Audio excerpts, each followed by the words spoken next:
Good evening. I've got a very short space of time to talk about a massive subject, so I may have to rattle through a few things. As Joseph was saying, one of the big problems with cybersecurity and the small to medium businesses is most don't think they need it. They think we don't get attacked. The big boys get attacked. We're too small. We're not worth worrying about. Ransomware attacks on small to medium businesses, which was what Joseph was talking about, happen every day. And they'll come in and they'll take you for 500 quid. Lock your systems up, take you for 500 quid. And most small businesses just pay it. Because for 500 quid, you want to get your business up and running again. So you just pay it. And this is happening all the time. But I just want to throw that in because of Joseph's intro. Now, about us, and that 40 years in security is me and my partner, my business partner. I haven't been in it for 40 years. I'm not that old. And considering the internet is only 30 years old, that would show an immense amount of foresight on my part, and I haven't got that. Okay? But we come from a background in the enterprise world, Fortune 500 companies. We worked for Symantec, Computer Sciences Corporation, Hewlett-Packard, as you can see there. We've been together, my business partner and I, until he retired yesterday. We've been together for probably 20 of those 40 years. We thought when we decided to leave our last company, which was HP, we thought, what are we going to do now? Yeah, we basically came out of the Middle East. We were running HP security in Dubai. So what are we going to do now?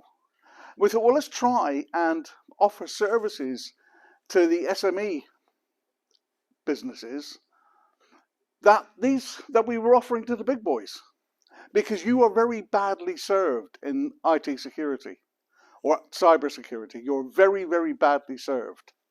And I'll try and put that across in the short time I've got. So 2 questions. Who here thinks that IT security and cyber security are the same thing? Don't be shy. You know, most people do. Yeah, well, okay, we'll put that one to one side. And who here thinks that cyber security is an IT matter? Belongs to the IT department. Okay, those are the first 2 myths that have got to be blown away. All right. IT security, cyber security, very close. They're very symbiotic. It says up there, I think. Close relationship between the two. IT security, traditional IT security, is all about hardware and software. It's about firewalls. It's about antivirus and all that stuff. Yeah? The stuff that your local IT company, who you do business with, you probably buy your hardware and software from, that's what they sell. That's what they do. Cybersecurity takes a completely different view. We come at it from the business risk perspective. What is the risk to your business if the bad thing happens? If you get a malware attack, if you get a scam, yeah? I had a customer last year. I get a lot of customers like this with the slamming of the stable door ringing in my ear as I pick up the phone. He lost 32 grand in a attack using what they call email spoofing. And he lost it in 3 hits. So he fell for the same scam 3 times. These guys will come back to the well. If you fall once, they'll be back. If you pay the first bit of ransomware money, they'll be back. You guarantee it. How many people get burgled time after time after time? It's the same principle. These people they call them hackers. They try and give them some kind of mystique. But they're just criminals. They're just thieves. That's all they are. And they're very, very good at what they do. Okay? So we're looking at it from a risk perspective. What is the risk to the business? Now, if you're going to go around and buy firewalls and antivirus and all that, what do you buy? I pretty much guarantee you buy what your local IT company is selling. Yeah, I mean they are hardware and software resellers. It's what they do, and it's a perfectly reasonable business business plan that they've got. But because they sell a particular flavor of firewall does not necessarily mean that that's the one that you need. There is not one type of firewall. There are probably about a half a dozen. Yeah, and do you know that you've got the right one? Do you know that it's configured correctly? Do you know what risks it's actually mitigating for you? And if you haven't done the risk assessment, how do you know what risks you've got? Yeah? And this is what they're after. Information. Every single business runs on information. Yeah, it doesn't matter what that information is. Depends, it'll vary business to business. But you'll almost always have a CRM with all your customer information on it. You've got your accounts department. Yeah, you've got your invoicing. You've got whatever it is, whatever operational thing you do, whatever you're selling, product or service. Yeah, you've all got that information, and that's what they're after. Because for them, information can be turned into money. Because every piece of information in your business has a monetary value. So they will go after it. I promise you. How they do it is a subject of a cybersecurity awareness training. And I haven't got time to go into that tonight. We'd be here for at least an hour. Well, we talked about that, and Joseph will start to panic. All right, but it's information. So what we do is we look at solutions that, first of all, are appropriate. So appropriate to your sector, the small to medium enterprise, appropriate to your type of business, and appropriate to what you're trying to achieve. Yeah? So any solution has to be appropriate. It has to be affordable. The one thing I learned moving from the big enterprises to SMEs is never give them big bills. They really, really don't like big bills. Yeah? Selling cybersecurity to someone like Lloyd's, Barclays, to the MOD, to the FCO, is actually a no-brainer. There is no real effort involved in the sales. So people like HP, CSC, well, they merged now. They're DXC, I think they're called now. Symantec, these companies we used to work for, they don't actually have salesmen. They don't need them. It's almost a no-brainer. In the SME world, that's totally different. Yeah, so these big companies, they will have IT budgets in the millions, and they will typically spend 10 to 15% of that budget on security. Most SMEs will spend about a fiver. Yeah, because you're looking at it and you're thinking, this is not my core business. It's not part of my core business. But it is. Take away all your IT systems, yeah, and your business is going to just stop. It is part of your business. It is core. So it's got to be appropriate. It's got to be affordable. And if necessary, accreditable. And by that, there are accreditations you can get in cybersecurity. Anybody here like to do business with the government? No? Well, that's easy then. Because the easiest accreditation to get is the one that, without which you cannot get a government contract. That's Cyber Essentials. And it is actually the easiest one to get. There is an international standard as well, which although I'm qualified to deliver, I don't recommend it to SMEs. It's far too complex and far too expensive. But you can get Cyber Essentials if you wanted it. 600-700 quid. That's essentially any government. So that would be any government. Yeah. So that would be NHS. Yeah. Anything where the government, even potentially government funded. It's central and local government. Yeah, any government contract. And if you're in the supply chain, yeah, that's what they're looking at now. If you are in the supply chain to a big company that's dealing with the government, they're looking at that at the moment. I've just signed up with Sizewell B. Probably shouldn't say that. I'll start glowing green or something. I haven't been anywhere near it yet, but I've just signed up with them to do some cybersecurity work with their SMEs in their supply chain. Yeah. Supply chain security is becoming a big issue. The SME is seen as the weak link in the big company's supply chain. Yeah, the big company may have lots of security in place. Most of their supply chain don't. So when we're looking at this thing, we look at three elements. We look at your people, we look at your process, and lastly, we worry about the technology.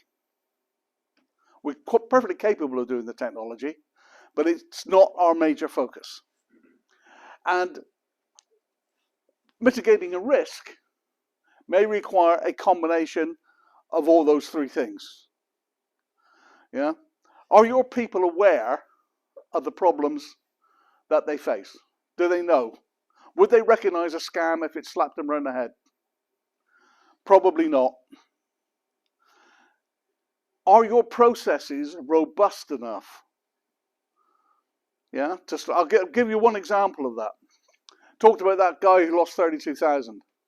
He was getting, his accounts department were getting emails allegedly from him, the boss, saying, attached invoice, it seems to be out of date. The supplier, key supplier, is getting really upset. Get it paid today. So they were paying it. One time, one of their accounts people emailed it back. He replied to the email and said, "Are you really sure you want us to do this, boss? Because this is starting to look a bit iffy." And he went straight back and said, "Yes, get on with it." What was the mistake there? She replied to the email. She should have opened up a new email, which would have gone to the actual boss instead of to the scammer. That is a simple, no-cost procedural defense. Yeah? There is no cost involved in that. All you're going to do is have a process, yeah, that people follow. So people, process, technology.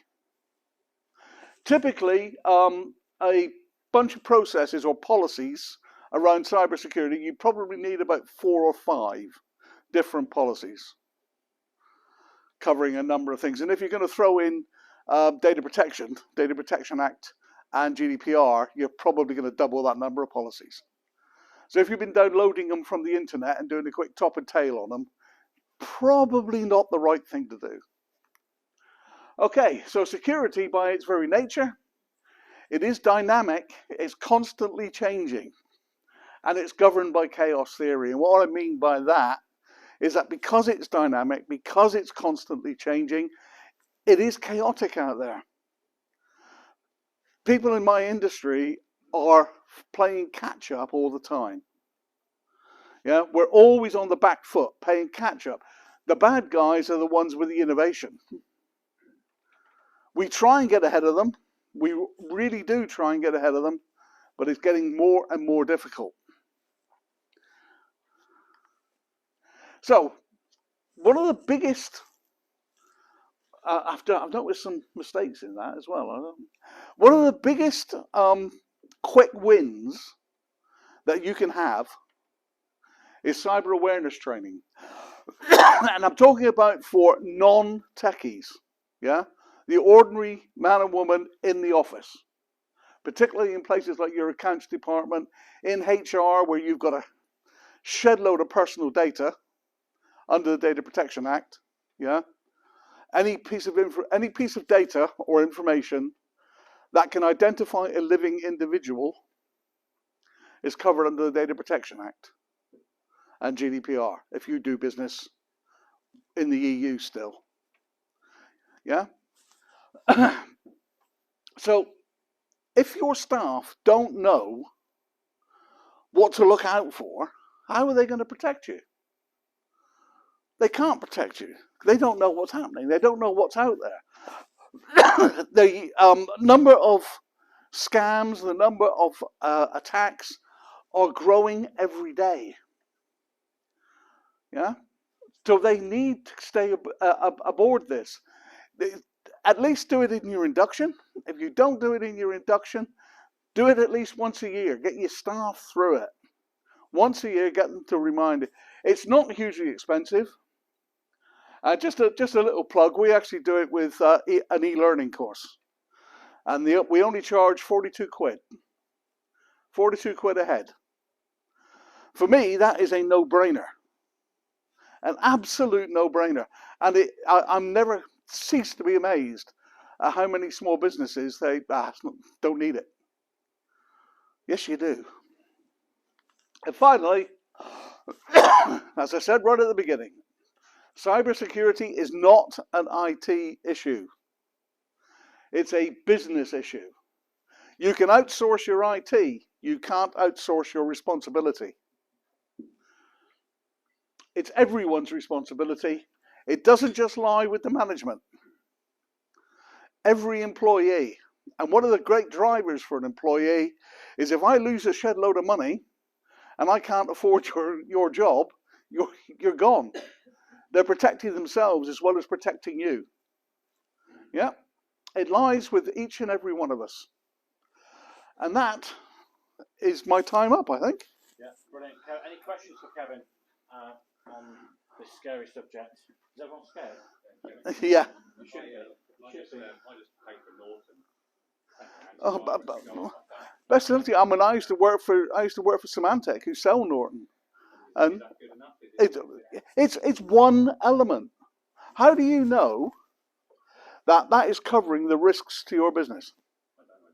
Exactly, because you haven't done the risk assessment. If you haven't done the risk assessment, your spend. Yeah, but if you haven't done the risk assessment, there's a very good chance that you've wasted your money. What about when you use hosted platforms like QuickBooks for your accounts? Yeah. It's their responsibility, isn't it? Not necessarily. Make sure you read the small print of your contract. No, there are certain things you can do. You can certain configurations you can make on QuickBooks. Yeah, and if you don't do them, are there any lawyers in the room? No. Lawyers will tell you, yeah, that very often a cybersecurity insurance policy, for example, is hardly worth the paper it's written on. And the reason for that is you're expected to do so many things to avoid an attack, and most people don't do them. I'll go back to the guy who lost 32 grand. He tried to claim off Hiscox because he had cyber insurance. Didn't get a brass razoo. Nothing. They turned him down flat because his email was spoofed. And he should have done something about that. He didn't know what he should do about it, but he should have done something about it. Interestingly enough, on these emails, because I had one come through a few years ago, and what these cyber people do, they will research your business. They will understand how the structure of your business works. They can go to social media. They can find how your structure is. And they emailed someone in my business with their Christian name, accounting for the fact that her name was shortened. They shortened it, okay, even though the email address was longer, so they shortened the name like Joseph Joe. So they accounted for that, so it looked known. The email address came from my business partner, which looked on the face of it to be the correct email address, but the end had been tweaked. Okay, the end was wrong, but you don't see the end on the preview screen. So this looked like it came from my co-director, the person that was doing our accounts, to instruct a payment of, I can't remember how much it was. It was about £8.5 grand. Now that gets paid by some companies. In fact, it got into us, and we don't pay £8.5 grand to anybody. But the point of the matter was, it could have been £350 or something. They'd done research to think that's how we're going to get a payment, and it was make a fast payment today, and this is what's going on. And it goes all the time, and you'd be surprised how good it looked. So I understand that threat does exist. We're going to have to call it a day there. If anyone wants any more advice from Kevin, he's here as a member. Speak to him and understand 50% of all cybersecurity